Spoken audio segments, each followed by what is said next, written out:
Once you've made all your desired edits to a movie, it's time to publish.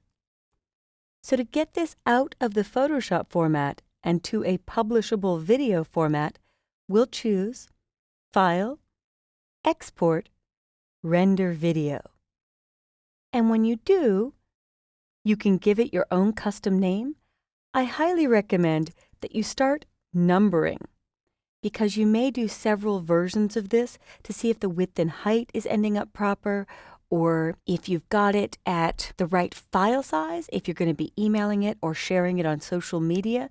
So as you create each version of your video, give them numbers just to see as you change the setting how that impacts your file size, your dimensions, your upload speed. So when I give this a name, Photoshop now ships with the Adobe Media Encoder, and that's going to convert this from a PSD, a Photoshop file, to a usable video format.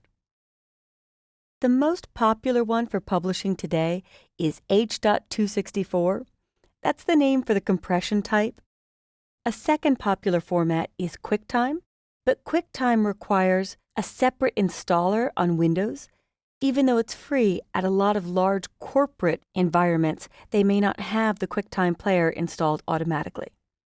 So do check with the people you're sending it to see what format they prefer, or if you're using social media, let's say you're uploading to Facebook, either one of these should work, and then Facebook will use its own video engine to share. But I'm going to leave it on H.264. I can keep it high quality, but if I'm publishing it somewhere else, maybe I want to deliver to an Android phone, it will size the width and height down to fit on that screen size. And you could go to a little higher screen size, or maybe Apple TV or an iPhone. But as I go down to the very bottom of the list, they even have YouTube presets, 720p or the higher resolution 1080p. Mine was actually shot in 1080p. The width and height, if you look at those, the height is 1080. If the height was 720, that would be 720p. And my video was 29 frames per second. I could see that in the background in the timeline. So I'm going to choose YouTube, high definition, 1080p at the frames per second that I recorded, that 29.97. So here's what I was referring to. Width and height. The height is that P number that you see on televisions or when you're playing movies back on YouTube. And I usually leave all of the defaults here, and I will click Render.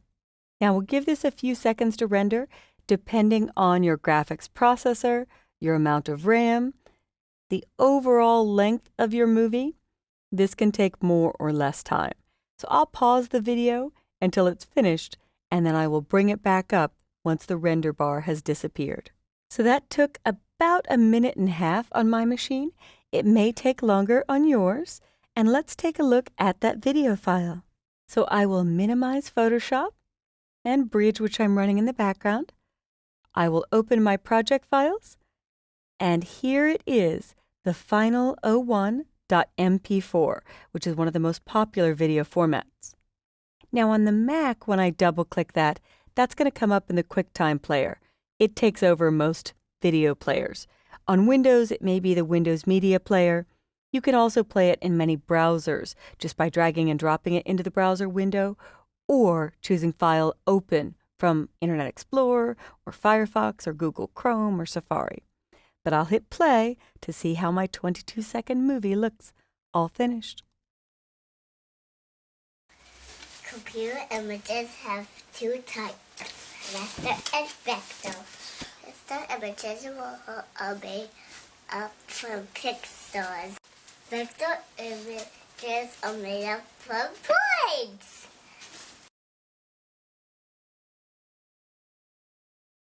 And there you have it. I'm happy with that final result. As I look back at Photoshop, there are a few other settings, and this is why I number them. If I do File, Export, Render Video, you may notice the field order And you could experiment if you see quality loss or frames skipping. Progressive is the default, so I could experiment with upper or lower if it's not playing back the way I'd like. I could also try to publish in another format like QuickTime, and I'll put the 01 on here and then test the playback difference. But I'm not going to do that.